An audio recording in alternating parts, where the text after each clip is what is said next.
Welcome to my channel cosmic energies. आज का ये वीडियो हम थोड़ा सा इसमें बिल्कुल प्रैक्टिकल बातें करेंगे ज्योतिष को साथ लेते हुए कि ऐसे कौन से हाउसेस या ऐसी कौन सा टाइम पीरियड होता है कि हमको मजबूर हो जाते हैं हम लोग किसी भी अच्छे कोई एस्ट्रोलॉजर के पास जाने के लिए। ऑल्दो कई बार कई लोगों को तो बहुत ज़्यादा इन चीज़ों का वो रहता है, क्रेज़ रहता है उस चीज़ों को जानने का, इस विज्ञान को, इस साइंस को जानने का। और कई लोग कई बार इतना नहीं उसको मानते, इतना नहीं समझते, लेकिन उनका जो टाइम पीरियड जो चल रहा होता है वो उनको वहाँ पर ले ही जाता है और वो मजबूर हो जाते हैं अपनी हॉरोस्कोप किसी अच्छे एस्ट्रोलॉजर को दिखाने के लिए। तो आज हम इसमें इस पूरे वीडियो में ये जानेंगे कि ऐसा कौन से एनर्जीज़ हैं जो ये क्रिएट करती हैं और ऐसी छोटी छोटी क्या चीज़ें हम ये करके अपने उस टाइम को हम बहुत आराम से निकाल सकते हैं।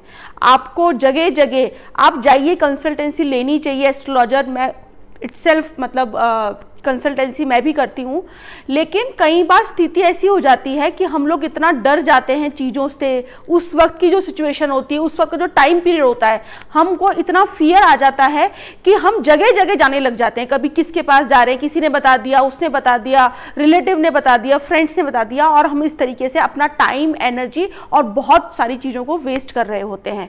और ग्रह तो अपने हिसाब से ही काम करेगा। आपका जो टाइम पीरियड जो है उस वक्त का जो नेगेटिव, वो तो आपको कैसे भी निकालना पड़ेगा। लेकिन फिर वही बात आती है, क्योंकि एस्ट्रोलॉजी एक डिवाइन साइंस है, ये आपको गाइड करती है कि कैसा वक्त में आप कैसे एक्शन करें, कैसा अपना थॉट प्रोसेस रखें, जिससे कि जो भी आपका नेगेटिव टाइम पीरियड है आप उसको निकाल सके। तो आइए इसी वीडियो में हम ये बात करते हैं कि ऐसे कौन से भाव हैं जो ऐसी सर्कमस्टांसेस को आपकी लाइफ में क्रिएट करते हैं। तो कुंडली के कुछ ऐसे भाव हैं जैसे कि 3, 6 और 11। इनको यहाँ पे मैं बहुत नॉर्मल एक लेमैनशिप में मैं आपको समझाने की कोशिश कर रही हूँ इस पूरे वीडियो में कि तकलीफ़ें, परेशानियाँ, स्ट्रगल्स, हर्डल्स, ऑब्स्टेकल्स कहाँ से आपकी लाइफ में स्टार्ट होती है और धीरे धीरे उनके क्या रिजल्ट होते हैं, और कौन से ऐसे लोग होते हैं कि वो उस टाइम को बहुत आराम से निकाल लेते हैं और एक सक्सेसफुल होके निकलते हैं उस टाइम पीरियड में से, और कौन से ऐसे लोग होते हैं जो उस टाइम पीरियड में हार जाते हैं और अपने वो टाइम उनको लाइफ के अंदर बहुत नीचे की तरफ ले जाता है।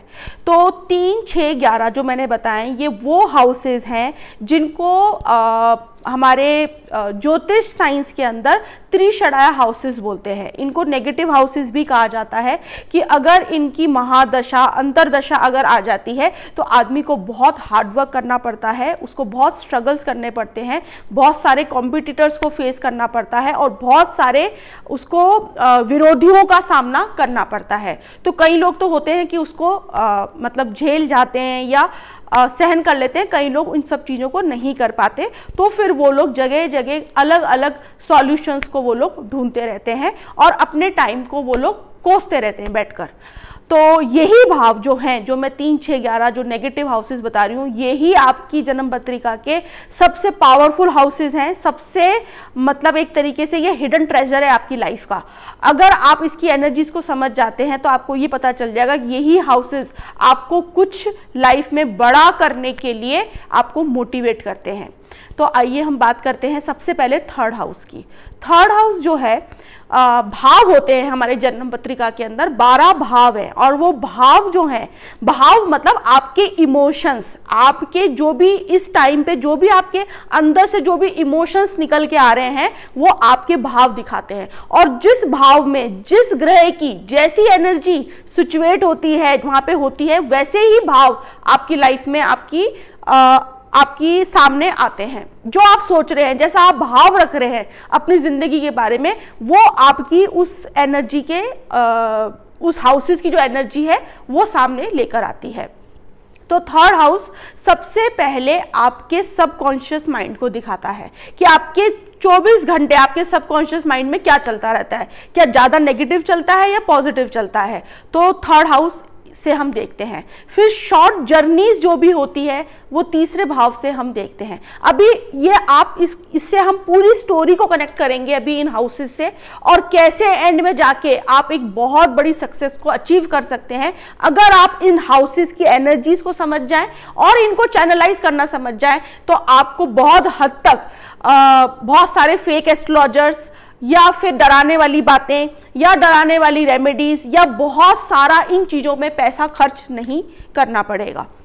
तो आपका जो भी डॉक्यूमेंटेशन का काम होता है, जो भी आप कागजी कार्रवाई करते हैं, वो थर्ड हाउस है। आपके इनिशिएशंस, जो भी आप इनिशिएट करते हैं अपनी लाइफ में, आपका करेज, कि आप में करेज, आप में साहस कितना है, आपके कोवर्कर्स जो है वो थर्ड हाउस से देखते हैं।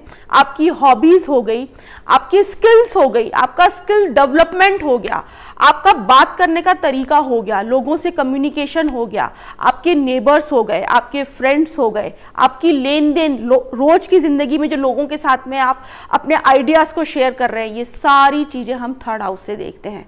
और अगर थर्ड हाउस की दशा, महादशा, अंतरदशा, टाइम पीरियड चल रहा होता है, तो या इन हाउसेस में से आपकी 7.5 चल रही है, या इन हाउसेस में आपका शनि, राहु, केतु जैसे मैलेफिक प्लैनेट्स इसमें से गोचर कर रहे हैं, तो इन हाउसेस की एनर्जी आपको तुरंत इफेक्ट करने लग जाती है।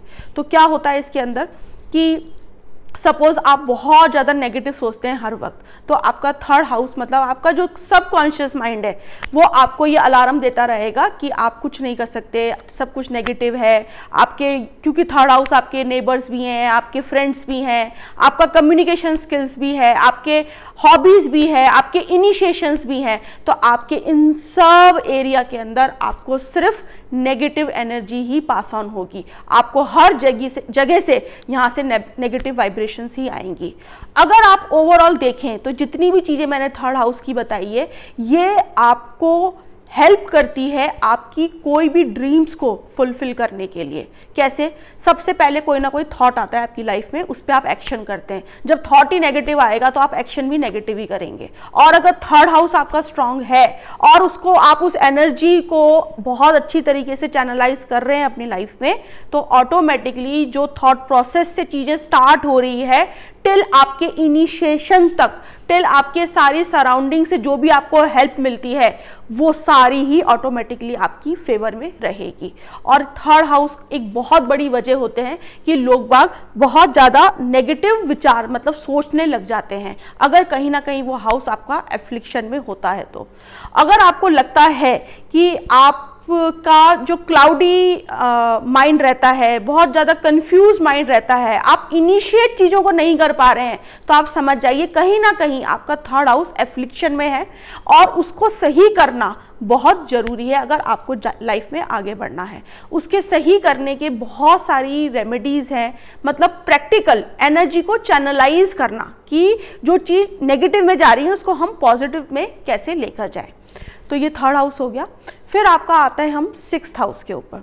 सिक्स्थ हाउस को बहुत ज़्यादा हमारे शास्त्रों में, हमारे ज्योतिष ये जो साइंस है, इसमें इसको एक त्रिक भाव बताया गया, एक बैड हाउस बताया गया है।